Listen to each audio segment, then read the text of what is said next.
Hey there, pirates! Welcome aboard the Anime No Me channel. Since the earliest episodes of One Piece, Roronoa Zoro has always been portrayed as a stubborn swordsman, true to his principles and determined to become the world's greatest swordsman. Throughout his journey, he's wielded several powerful and cursed blades, such as the Sandai Kitetsu and Shusui, eventually inheriting Enma from Kozuki Oden. However, despite all these achievements, a greater mystery is beginning to form around his character. Zoro may one day wield a sacred sword, a blessed blade, unlike any normal or cursed sword. And the signs of this are becoming more and more evident. To begin understanding this theory, we need to look at the concept of supreme grade swords in One Piece. There are 12 blades classified as Saijo o Wazamono, the highest grade of swords in the world. So far, only a few of them have been named. Mihawk's Yoru, the still mysterious Shodai Kitetsu, Whitebeard's Murakumogiri, technically a Naginata, but still within the same ranking, and Enma, which is still debated whether it can be promoted to that level, along with some others yet to be revealed.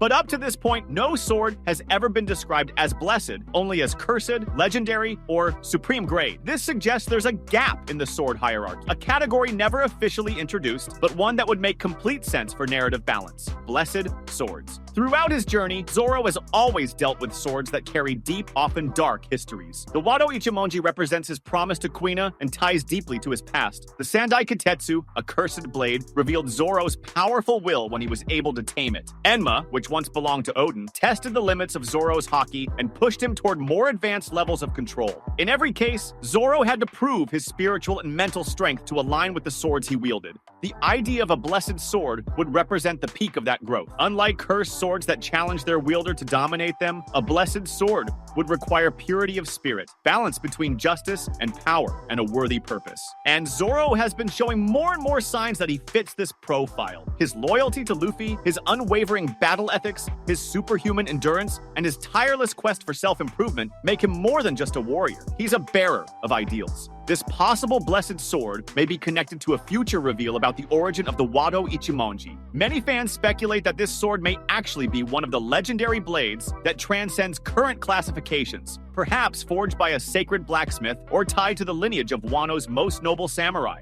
This would explain the almost mystical reverence the blade commands and how it always remains by Zoro's side even after he obtains technically stronger swords. Another possibility is that Zoro may forge this blessed sword himself, or that someone like Tenguyama Hitetsu might reveal a legendary blade that's been hidden away, not meant for those who crave blood, but for those who fight for justice. The sword might have once belonged to an ancient hero, maybe even Ryuma, and could now reawaken through Zoro, his possible spiritual or even literal descendant. This would bring poetic closure to Zoro's relationship with Wano and his mission to become the world's greatest swordsman. Moreover, the use of this blessed sword might mark the moment when Zoro fully awakens his advanced Conqueror's haki. In One Piece, weapons worthy of Conqueror's haki tend to carry a sort of spirit, like Enma, which draws out its wielder's haki involuntarily. A blessed sword, by contrast, would act as a natural catalyst, syncing with its wielder's aura and allowing him to channel his haki harmoniously, without force. In other words, the blade would be an extension of Zoro's soul. One Piece has already shown us that objects and weapons can carry willpower. Enma, for example, chooses its user. Ame no Habakiri, Odin's other sword, was passed on to Momonosuke due to spiritual and hereditary ties. But there's an essential difference between these weapons. They aren't just tools of battle. They're extensions of their wielder's souls. Oda presents this symbolically, yet powerfully, showing that just as devil fruits carry mysteries and individuality, swords can also be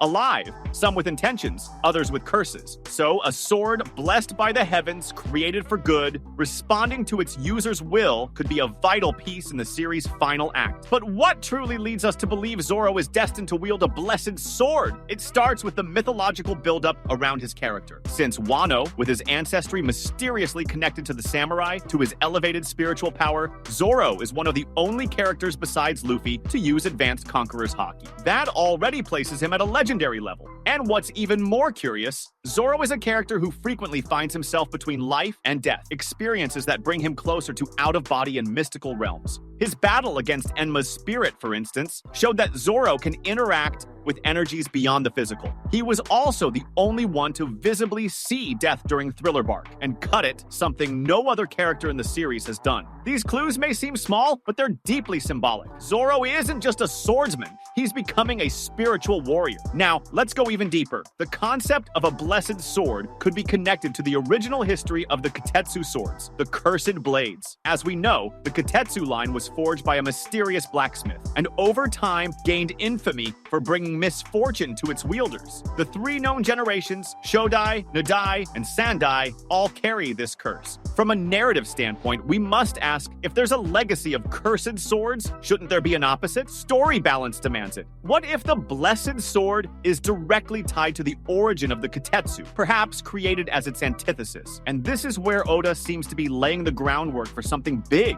the true celestial sword, forged to face the darkness of the world. Zoro, known as the pirate hunter demon, has always carried a heavy, ominous symbolism. But in Wano, and especially in recent chapters, his image has taken a more mythological shape as the guardian of the one who will bring the dawn, Joy Boy. While Luffy represents the sun and light, Zoro represents the controlled shadow, the blade that protects that light. Therefore, a blessed sword would be the perfect tool to fulfill this role, a weapon that doesn't just cut matter, but cuts curses, evil intentions, and darkness itself. The strongest clue supporting this theory comes from the idea that some swords can change in rank depending on their wielder. Oda revealed that if a sword is used by someone truly worthy, it can be elevated to become one of the 12 supreme grade blades. Enma is the clearest example of this. But what if the blessed sword isn't a sword that's meant to be elevated? What if it's a sealed sword, hidden from the world because it's too sacred for just anyone to touch, except for the one who is truly worthy? That could be the possible origin of Zoro's future sword, a blade that has been kept safe for centuries, maybe by the oldest samurai clans, or even in Elbaf, a land known for its relics and connections to gods and ancient warriors. This leads to a potential narrative turning point. Zoro might receive this sword from someone of the Shimotsuki clan, the same clan he is most likely descended from, or perhaps from the elders of Elbaf themselves, if the sword is tied to Norse mythology adapted into the One Piece world, which would make perfect sense, given that Elbaf is heavily inspired by Norse gods and legends. Another important detail, even though Zoro is a rational and grounded character, he is also the one who interacts most with the spiritual world in the story. During the Wano arc, we saw him connect with Enma's energy, negotiate with the sword, pour his haki into it in order to tame it, and survive mystical experiences such as encountering the spirit of the blade. So it would be completely fitting for his next sword to be unlike anything we've seen so far, a sword that responds not only to haki, but to the willpower and purity of its wielder. We also can't ignore the possibility that this sword is connected to the god of the blade, mentioned in the series. In the world of One Piece, anything described as mythical or legendary often turns out to be real. So if there is a legend of a divine blade, that weapon may finally appear in the hands of the swordsman who is evolving beyond what it means to be a normal swordsman. Zoro could even be the only one capable of unlocking the sword's true power, a blade that has never accepted a master before. As a comparison, we can look at the concept of a Mjolnir, Thor's hammer from Norse mythology. Not just anyone can use it, only those who are worthy. The blessed sword could follow the same principle. It rejects any unworthy wielder, possibly even killing them or vanishing altogether. But Zoro, having gone through countless trials, having mastered Enma, faced death multiple times, resisted the pressure of advanced conquerors' haki, and now, with a likely blood tie